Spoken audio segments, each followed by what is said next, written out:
Today I'm speaking to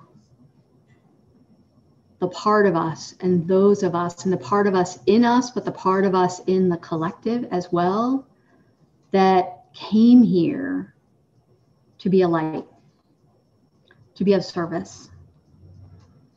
And instead of feeling that they're doing that or always feeling that they're doing that, is feeling pain and frustration and hurts and wounds and kind of stuck in those stories and the feeling of kind of constant having to work on them or heal them or cleanse them, and that they keep coming back up, whether they're this life or other lives. And much of what's coming up now actually isn't about this life, but it attaches to this life, and the way that the brain and the nervous system make that happen more than is useful. And what I want to say to that part of us, collectively and individually, is that all of that pain and frustration that we feel can actually be connected, can sort of bypass all the stories, not in a way of like ignoring, where something actually is a hurt that needs attending to, but we can just sort of skip past all of the stories, because that pain and frustration that we feel can all be connected to the degree that we feel clear and capable of being that light, that unique to our own individual soul's light that we came here to be, that we came here to express, that we came here to transmit. I want us to really be thinking about that now in the context of some really profound shifts that have happened in the planetary energy. And we're in a change point. And as we move into the years ahead, there are going to be many, many, many humans that are going to have profound challenges with the external circumstances, because the new energies that are coming in and the new world that's coming in and the evolutionary leaps and shifts that are happening for the planet and for the humans that are interested in that doesn't happen overnight. It's not like walking from one room into another. And the restructuring and building of new systems in the human body, as well as in the kind of collective body, requires lots of kind of work, if you will, right? Things need to be dismantled, things need to be removed, things need to be reset, need to be kind of put into new form or pulled away so that there's space to kind of build in the new pieces, whatever those are going to be. And that process can cause great discomfort. But it's not a process for those of us that are now in this place of, I'm here to be the light, my unique special soul light. And I know that, even if I don't know the how of it or the story of it, I know that sense of purpose is in me. That sense of calling and craving is in me. It's no longer about the old healings, the old stories. This is about, what are we building when we're here at this kind of the bleeding edge, the newest innovation edge. And you can think about any stories about disruptive technology and innovation where something comes along that's just like, and seismic shifts and seismic changes to whatever the old models were in a way that just can hardly even be predicted, except for possibly a few people who are kind of working at that vanguard. And you are working at that vanguard. So you have a little bit of a one foot in both worlds, so to speak, the world to come and the world that was.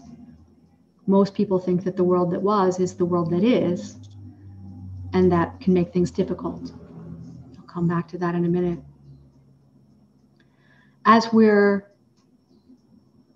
doing what we're doing as we're going along our path to bring to kind of bring up into ourselves more capacity to kind of be that light, to express that light that wants to come through in a unique way as kind of our unique kind of microcosm or fractal of life force that wants to come through us in the unique way that only we can bring through.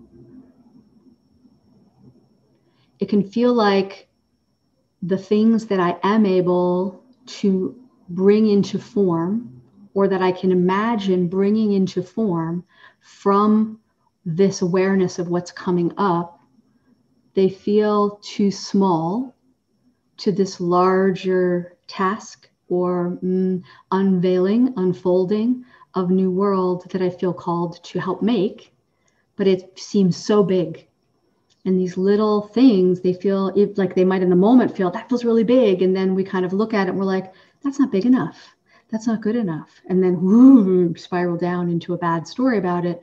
But when we look at them also, the imageries that have been coming through for me in the last day about this are that they're like little islands.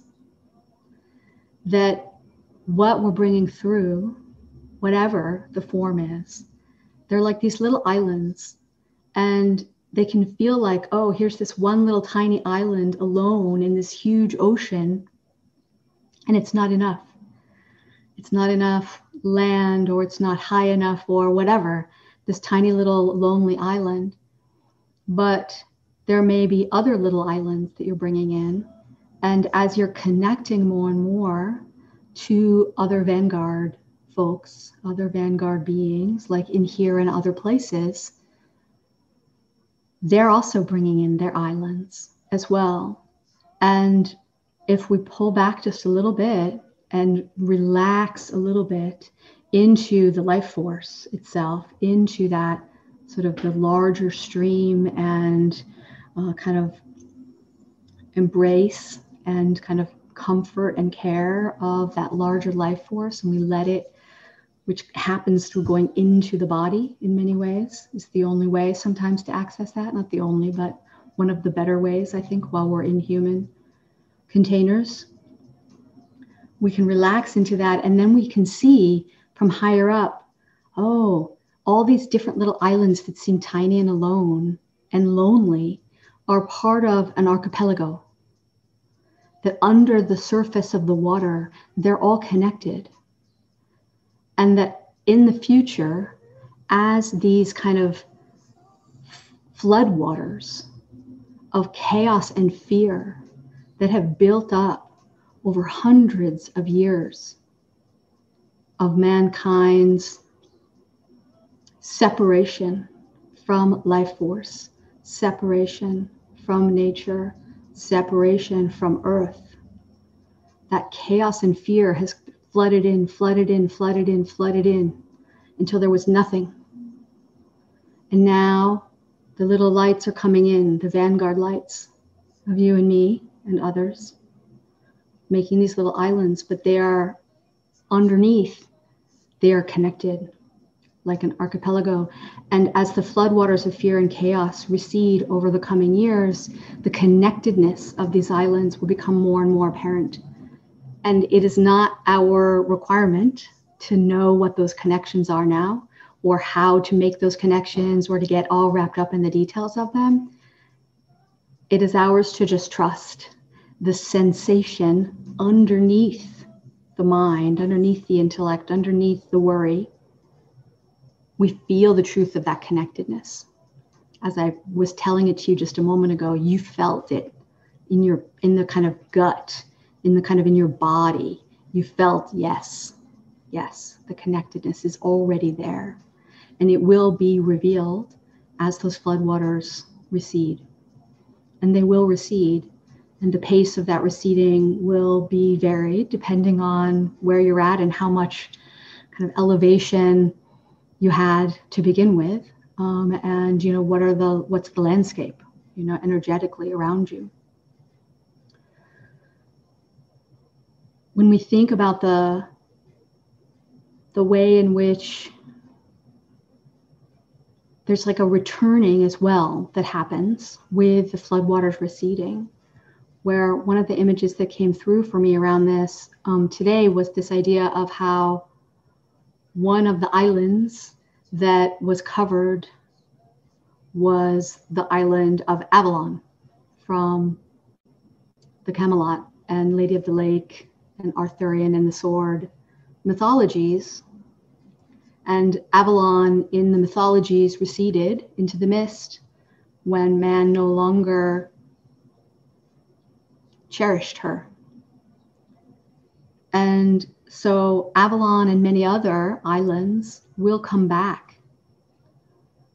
And you're bringing them back through your light.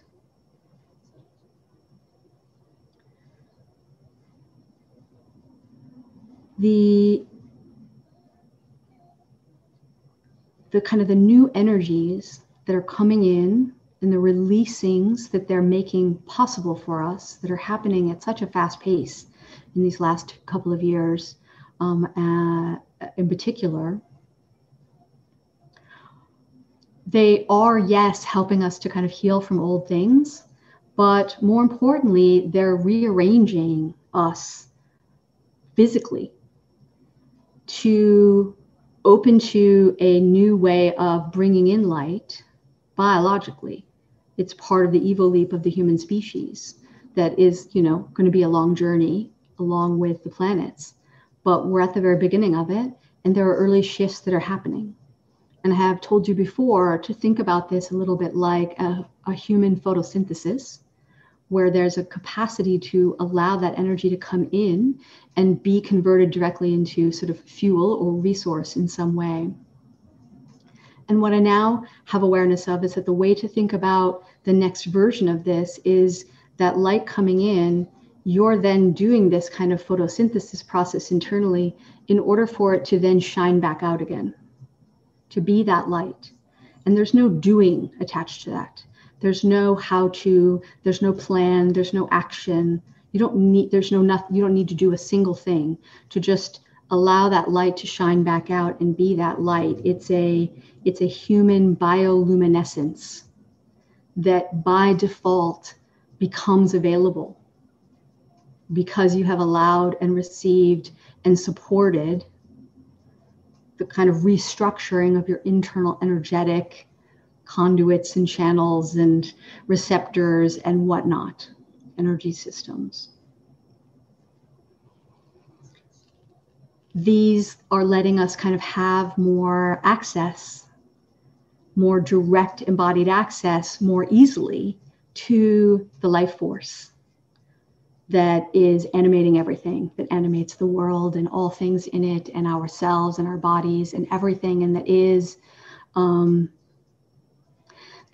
kind of the divine in motion, that is love in motion, that is also very much the divine feminine, the creation energy, the creation waves.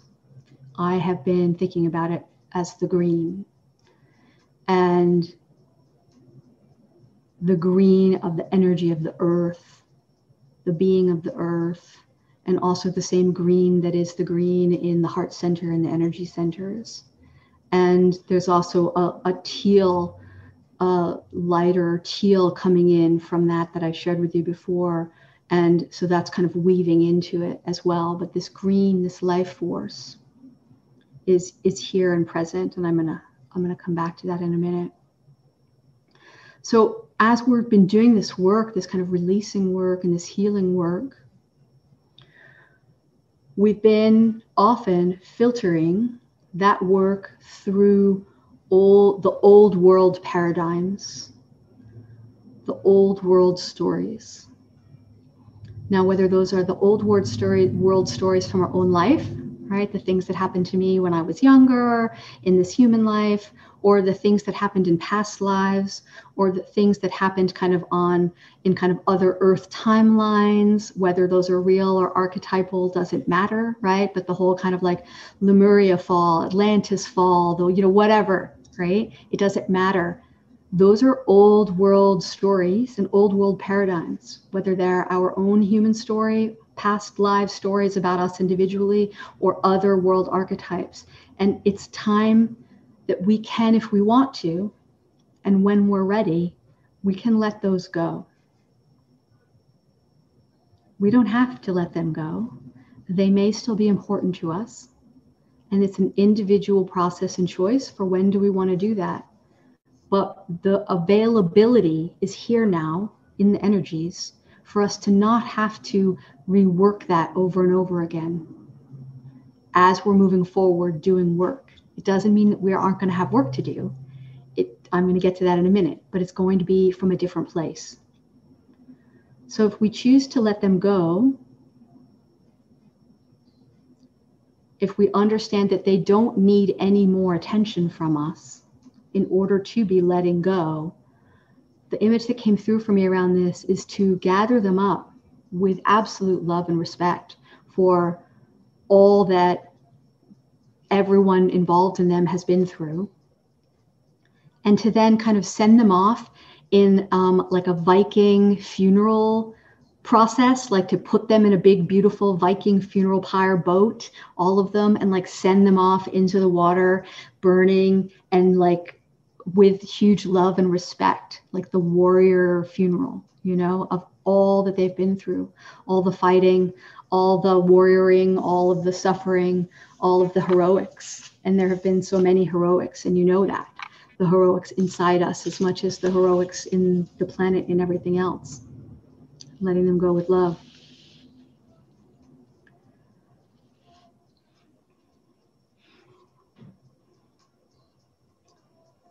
I had shared with you the transmission that I received very recently about a kind of I was referring to it as a sort of barnacleization at the base of the heart and at the base of the brain that could be kind of vibrated away, and that the kind of barnacleization of these two sort of centers inside the human container was keeping them kind of docked forcibly, like the barnacleization is almost sort of like a cementing in to a certain place energetically in our energetic structure.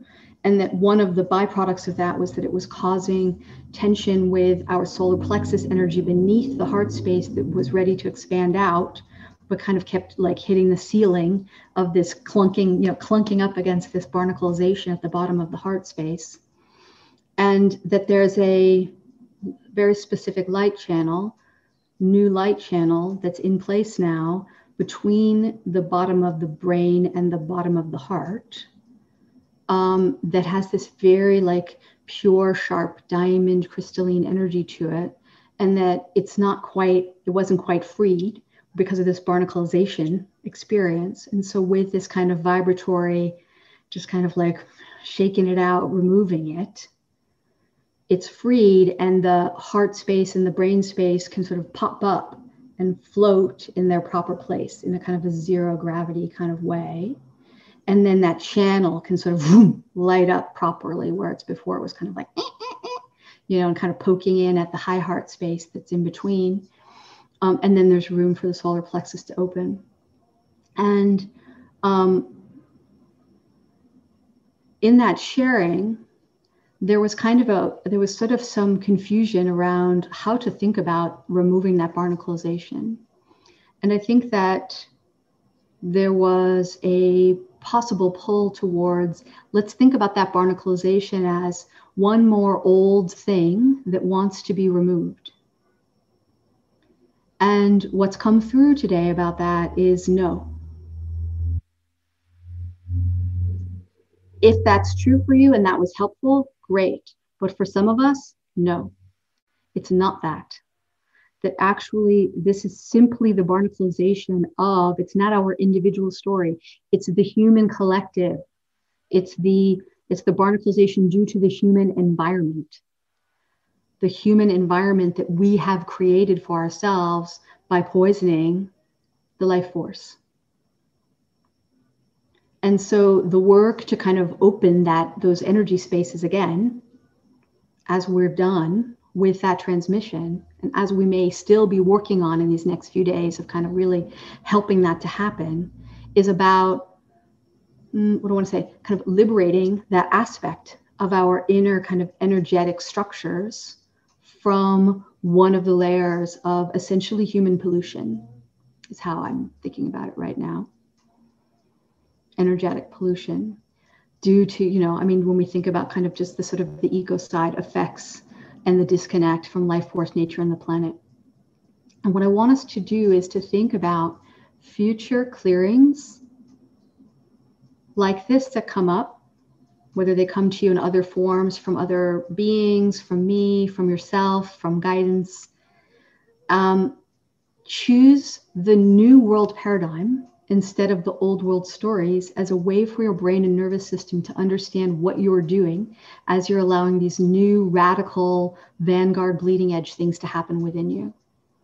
Choose the new story and approach these kind of activities, if you will, integrations, activations, clearings, from the perspective of, oh, it's a new level available to me of opening for light and energy and magic technology and skillfulness to be available for my light to become bigger or stronger, or new colors to be added into it. And for my capacity for that kind of the receiving of it and the transmission back out of it, that human bioluminescence process is beginning. And really just focusing on, what is my light? I am one of these islands. Let me be a lighthouse island. And thinking about your work also as all being those islands. Like, I think of each of you as those islands, right? That those are islands that I've supported and contributed to the kind of the height and the luminescence of what you're doing. And it's impossible for me to know all of the ways in which there will be new islands contributed by you as a result of that, right? And there's this interconnectedness of our work in that way, right? Back to the archipelago. What all of this kind of shifting does when we kind of bring it back into the internal, like, me human experience, what it has done for me that I will share, because I feel that this story that could be about like just my human, feels that it's what she has told me, this inner aspect of me, is, no, you must now tell this to others, because others have this as well within them, and they may tweak, the frame of it, but they need it. And so this is really about, it started for me, I guess how I'll say it is that my awareness of this started as my inner 5-year-old having a communication with me of a very different nature than she had ever had with me before. And she kind of came in with this very kind of cranky and irritable and bossy kind of nature around, I was being very sort of tentative and very hesitant about something and very kind of looking to someone else for validation. And she was like, basically kind of came in with a sort of 5-year-old version of, what the fuck are you doing with this play school kindergarten bullshit? We have like a galactic PhD and this is so boring. And that was her 5-year-old complaint, was she was so bored with me. She was just like, oh, I'm so bored with you. I am so bored with this. And it was hilarious. And I was like, I had never had a communication like that from her. She felt so strong and wild and untamed and integrated and complete and calm, and just like expressing like her just absolute no patience for this, and was just like, get your shit together. because that's boring as fuck. Like, let's go do. And I know that those words sound like older, but there's this way in which this 5-year-old energy was super strong, but from a place of deep wisdom, of like many, many, many, many lives of wisdom. Like before I've talked about this idea of like the innocence that you can reclaim after wisdom. It was that. And I have touched upon that before, but I've never really communicated with it in such a really visceral way before. And it was really good. And so I have to look at a note that I have about this to make sure that I kind of say this correctly, what she wanted from me, right? And so she was telling me to go underneath my attachments to the external behaviors or outcomes, to go underneath into an internal space that isn't paying any attention to anything external, that does not care about clients or worldly contributions or business success or, you know, things sold or, you know, lives impacted or any of it, right? To go deep down inside and underneath where my own being, where your own being's life force is across all lives, which only wants to express its fullest, most whole self. It craves this and only this, to express that life force, to let go of attachments to all of these external life metrics, and to go into this inside life force, this green that animates the earth and our heart centers, and say to her, yes, I submit to this desire with everything I have and everything I am. I give this my steadfast devotion. And when I did that, I was just like streaming tears, weeping, like just my whole face and neck and chest covered with just this beautiful, just streaming tears of relief and yes. And the relief is what I really want you to hear about. I don't know if you're feeling any of this yet inside. I don't know what your awakening, strong 5-year-old leader is going to tell you, if it's going to be this or something different. But I encourage you to really take the aspect of you that she's speaking to as this representative of this divine life force and say, I submit, because it is our exhausted, distorted, disconnected, unloved masculine that is kind of trying to carry this other shit around. And all that aspect of us wants is to connect to and be loved by and be allowed into that life force. And what it takes for that to happen is to just submit to it and to say, yes, my whole troth to you, my lady. I am here in steadfast devotion to this. And this is my whole intention. And then we can release our attachments to the stories about the how at this time. And for us in the Vanguard, that's very important right now in these few days in particular, but also in the future as well. And just setting them free, like little bits and bobs that you're just putting into deep space to just float away gently. You know, like if you ever see space images and you just sort of, oh, send that little, you know, wrench off. Oh, I missed it. It just floating off into space. And so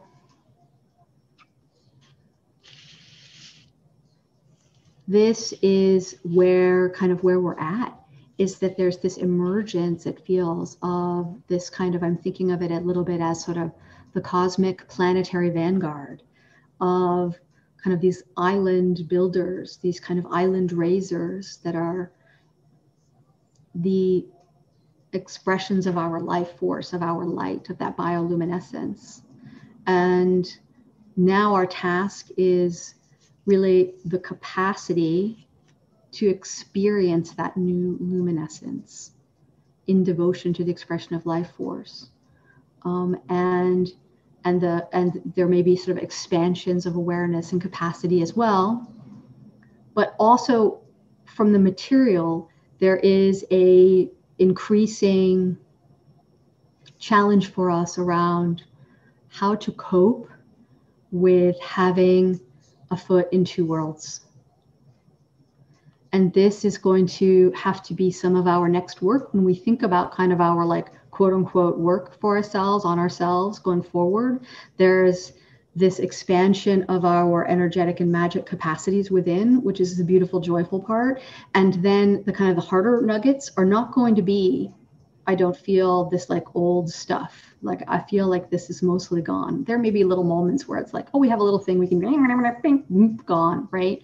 But mostly it's going to be this, I don't even understand how to go be in this 3D world. I'm so in this 5D world. I don't even understand the systems and the structures of it may just be very like confusing or foreign or weird in a way that like your brain's like, that doesn't make any sense. Just last week we were doing that just fine, you know? And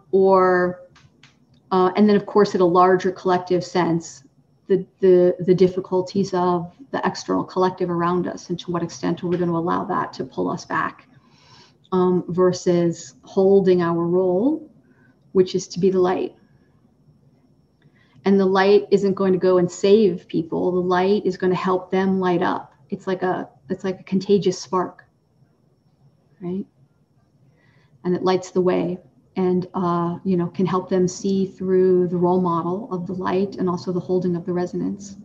And kind of the last piece of this being of this cosmic planetary vanguard, that as we think about going into some of the new moon energies that I have spoken about, is as we set our intentions with that new moon and that special astrological nature of that new moon with the 6 or 7, depending on which perspectives you take, of planets that are going to be all in Aquarius at that time, and that like 23-degree point. That, and then we have that Jupiter kind of coming over that point 3 times in 21, Saturn 3 times in 22, and again I think 3 times in 23, and so it's a very strong, potent time for intention setting, for leading up to between now and then, instead of like, oh, let me get out my lists and start like writing, right? Which was like something that I was also like, oh, how would I? No. Just go back into the green, like go into the back of your body, literally, like go into, spend time in stillness and in your body, spend time in movement in your body, with the dance, with music, with movement, with breath work, with just sort of touching and feeling nature, and allow the ripples of that larger life force to kind of animate you and to fill you and bring in the vision of the future.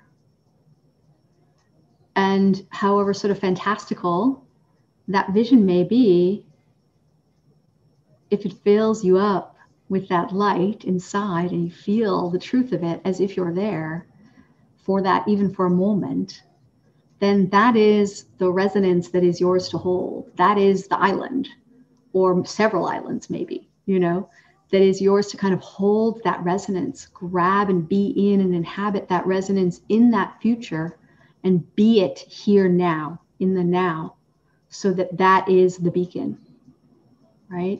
And your gravitational pull, if you will, of your light as part of that vanguard is so great that it will pull hundreds or thousands that you'll never even know about, just by you being the light. And then anything else that you might do, to contribute in some other active way, is incredible as well. And so that's kind of our job now, really, is to connect to and then hold, that resonance, that light here in the now, and be the bridge, be the living bridge, be the light bridge. So yeah, I think that's the end of that transmission.